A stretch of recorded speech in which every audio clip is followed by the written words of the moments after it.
Hari ini kita nak raikan sambutan ke-50 ulang tahun Rukun Negara ini dan kita nak belajar kembali menghayati apa yang kita faham tentang 5 prinsip Rukun Negara ini. Dan hari ini saya bersama dengan tetamu yang sangat-sangat istimewa. Beliau ni menyambung legasi perjuangan ayahanda beliau. Kalau disebutkan nama Koo tu kita tahu siapa orangnya, ya, mendiang Profesor Koo Kay Kim yang pastinya seorang sejarawan ulung, dan anak dia sekarang ini sedang meneruskan perjuangannya. Kita bersama dengan Idin Koo, seorang aktivis budaya. Selamat pagi Idin.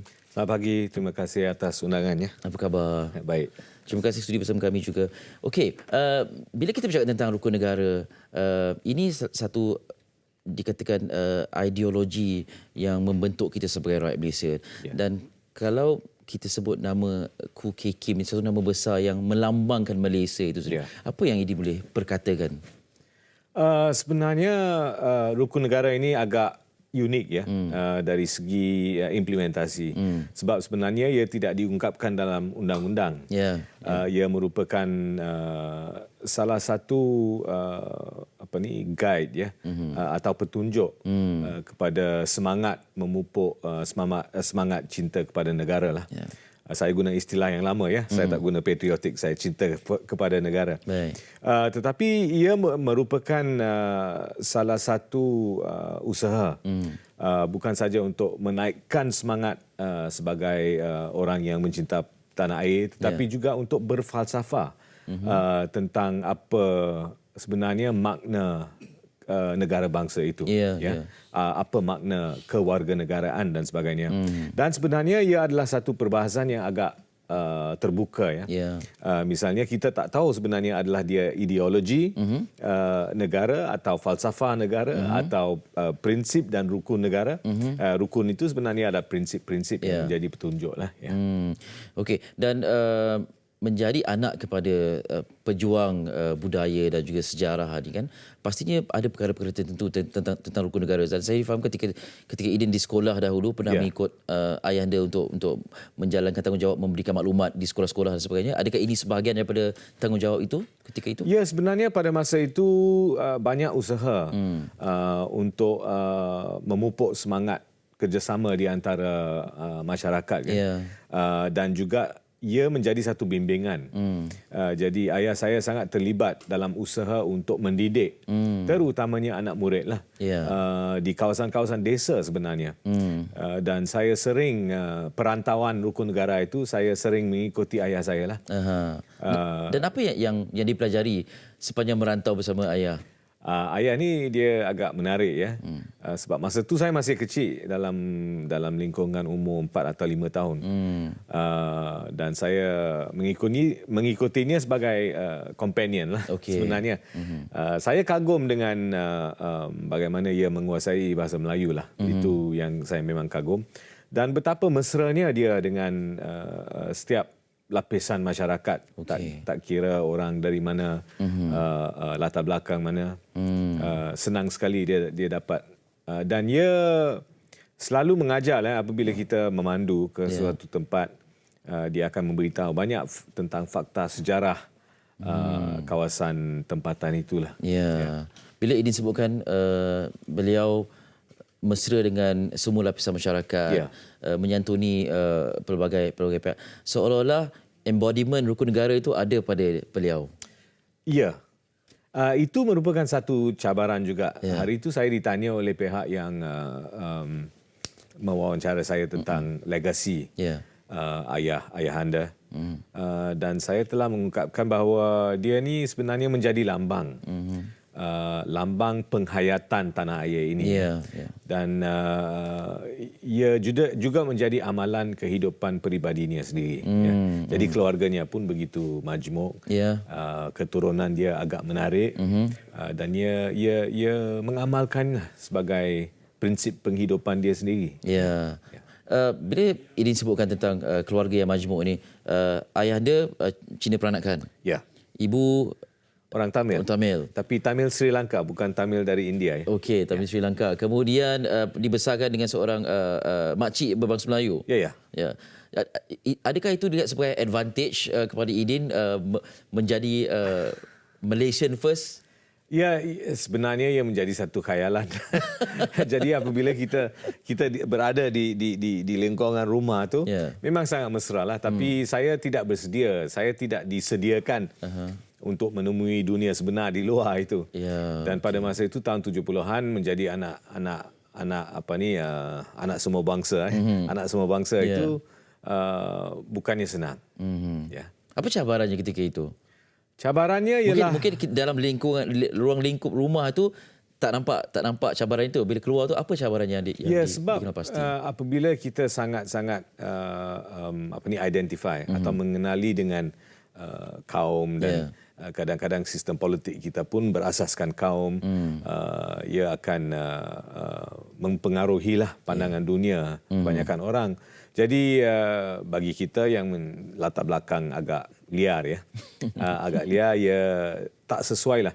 Tetapi kebanyakan daripada kawan-kawan saya masa muda itu adalah orang bukan dari bangsa saya.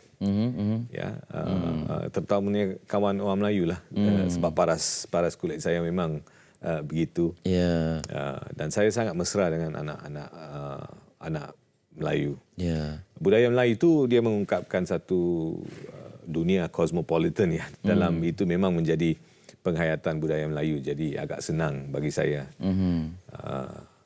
Kalau tidak, kebanyakan daripada rakyat kita kadang-kadang mengejar sesuatu kemurnian ya tentang identiti mereka. Salah satu perkara yang saya baca tentang ayah anda ialah keterbukaannya menerima pandangan. Dan sejauh mana dilihat keterbukaan rakyat Malaysia sekarang ini bila kita bercakap tentang perpaduan, tentang kepelbagaian, menjaga etnik masing-masing pada masa itu terbuka untuk menerima kepelbagaian itu. Ya, sebab ia telah ayah saya dalam kajiannya terutamanya, tetapi juga dalam kehidupannya, bukan saja sebagai seorang yang berkahwin dengan bangsa yang lain, tetapi sebagai seorang peranakan, dan dia sangat menghayati keadaan sosial tanah air kita lah. Peminat bangsawan, suka dengan filem P. Ramlee dan sebagainya. Jadi itu menjadi amalan, dan kita dipupuk begitulah. Adakah itu sebab itu ingin menjadi aktivis budaya? Sebagai seseorang yang dididik dalam satu suasana yang sangat terbuka, kita senanglah kalau kita tertarik kepada sesuatu itu tidak ada was-was ya. Kita terus boleh masuk ke dunia itu. Dan terutamanya saya sekarang ini sebagai aktivis budaya, terutamanya budaya Melayu ya. Saya tertarik hasil daripada bukan saja sejarahnya, tetapi ekspresinya dan pengungkapan satu pandangan dunia yang begitu menarik lah. Baik. Apabila seorang itu menjerumuskan di dalam suatu pergerakan sebagai aktivis ini, satu sama ada dia minat ataupun sama ada dia rasa ada sesuatu yang perlu diperbetulkan ataupun diperbaiki ataupun ditambah baik. Yang mana satu Idin sebenarnya? Ya, tak, itu saya sebenarnya tidak. Yang penting bagi saya itu ialah kenangan. Masyarakat yang senang lupa budaya dan sejarahnya, dengan senang melenyapkan sejarahnya, dia tidak akan ada kenangan. Itu sangat berbahaya apabila kita tidak ada satu perspektif tentang evolusi kita sebagai masyarakat. Ia akan membawa banyak singgungannya, terutamanya di kalangan orang muda. Dan sekarang ini dengan rukun negara itu begitulah. Ia tidak boleh hanya menjadi satu bahan yang dididik di sekolah dalam gaya Soviet yang masa itu hanya dihafal dan dilafazkan, tetapi ia harus diperbahaskan. Dan bagi saya pengubal rukun negara pada asalnya itu adalah tujuannya mereka. Bila sebut dibahaskan tu bagaimana? Okey, kalau diikutkan mendiang ayahanda Profesor Khoo Keng Kim pernah berdepan dengan persoalan tentang prinsip pertama itu kepercayaan kepada Tuhan. Jadi itu menimbulkan sebab Malaysia ini datang daripada pelbagai kaum dan juga kepercayaan. Jadi itu saja menjadi satu cabaran. Bagaimana pula dengan prinsip-prinsip lain? Bagaimana nak dibahaskan itu? Saya telah mengadakan beberapa wawancara dengan ayah saya tentang rukun negara. Sebab rukun negara dari sejarah ni dia memang sangat unik lah dalam pengalaman satu-satunya negara bangsa. Tetapi dia telah memberitahu bahawa prinsip pertama itu, sebab kebanyakan daripada rakyat Malaysia adalah orang yang percaya pada Tuhan atau punyai agama. Ia boleh menjadi satu landasan yang dapat membawa satu hubungan yang baiklah, berasaskan nilai. Jadi ini adalah pendekatan kepada agama yang agak luhur, bukan berasaskan hukum dan undang-undang, tetapi dari segi falsafah, dari segi nilai, dari segi pegangan, pendirian dan sebagainya. Jadi ia tidak menolak orang yang tidak ada agama atau tidak percaya, tetapi ia menjadi landasan yang utamalah bagi penyatuan. Dalam konteks masa kini, prinsip mana yang seharusnya diangkat untuk dibahaskan? Kerana ialah apabila suatu itu menjadi panduan, ia bersifat dinamik dan dalam konteks masa atau generasi tertentu keadaannya begini dan sebagainya. Jadi prinsip lain yang ada itu selain daripada kepercayaan pada Tuhan, yang mana yang Idin rasa perlu diangkat untuk dibahaskan? Tak, beginilah Eli sebenarnya rukun negara ini memang dia wujud. Dia menjadi salah satu daripada perkara yang kita menghafal dan kita mempelajari. Tetapi ia masih belum dihayati. Dan itu merupakan tujuan utama pengasas atau penggubal asal rukun negara ini, ialah penghayatannya. Dan ia harus menjadi satu living document, satu dokumen yang terus bernyawa. Dan ini hanya akan berlaku kalau kita dapat membahas, berbincang, dan kita jangan lupa bahawa 5 rukun negara ini hanya adalah pengakhirannya. Ada prakatanya yang sangat penting yang mengungkapkan cita-cita, iaitu menjadi satu masyarakat yang adil, yang mempraktik sistem demokrasi, satu masyarakat yang liberal dari segi pandangan dunianya, bukan dari segi kehidupan peribadi saya, tetapi dari segi pandangan dunia. Dan kadang-kadang kita biasa lupakan prakata itu yang mengungkapkan rukun negara, dan kita terus bincang pasal 5 prinsip. Sebenarnya adalah satu dokumen yang lengkap. Untuk kelompok yang sudah matang, barangkali perbincangan, perbahasan boleh lakukan. Untuk anak-anak kecil yang masih di sekolah ini, kalau di awal penggubalan atau pembentukan rukun negara itu banyak hebahan dan mereka diminta untuk mengamalkannya dengan pembacaan ikrar. Untuk konteks masa kini, macam mana kita nak menerapkan penghayatan rukun negara kepada anak-anak? Ya, memang ada perbezaan lah dari penghayatannya, tetapi anak-anak muda pun kita harus menggunakan rukun negara itu untuk bukan saja dihuraikan, tetapi pada tahap itu boleh dibincang juga, dan ia dapat mewujudkan atau memupuk semangat keterbukaan lah di kalangan anak muda tentang bukan saja perpaduan, tetapi dari segi latar belakang, dari segi sejarah, kenapa rukun negara ini berlaku, wujud dan sebagainya. Sebagai seorang anak kepada sejarawan, bagaimana Idin melihat sejarah itu sebagai bukan subjek semata-mata, tetapi suatu latar peristiwa yang menarik, yang buatkan kita ingin tahu lebih lanjut, bukan hanya buku sejarah di sekolah kemudian tolak ke tepi? Ya, ini banyak terpulang kepada bagaimana kita dapat menyampai sejarah kepada generasi yang akan datang. Sebenarnya kepekaan kepada sejarah itu sangat luas sekarang ni.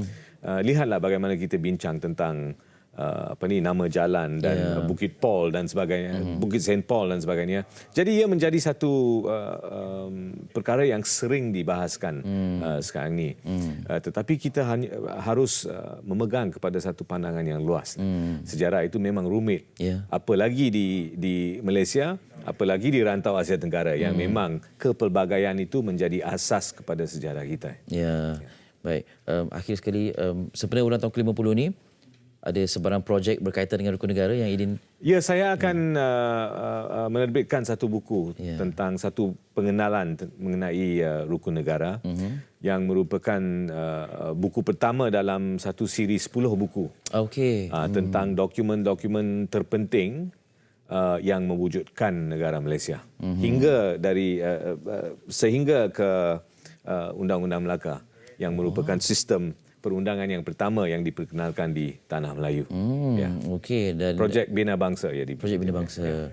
Dan direncanakan bila akan diterbitkan dan di Ya, diterbitkan pada Hari Merdeka Okey. 31 dan kemudian bersirilah dengan buku-buku yang seterusnya. Baik, kita nantikan sama-sama lah apa yang terkandung dalam naskah tersebut. Idin, terima kasih banyak-banyak. Terima kasih. Selamat meneruskan legasi ayahandanya. Ya, terima sebagai kasih. aktivis budaya dan yang memberikan maklumat kepada rakyat Malaysia tentang pentingnya kita menghayati negara Malaysia sebagai negara bangsa dan juga rukun negara ini. Idin Kub bersama dengan kita.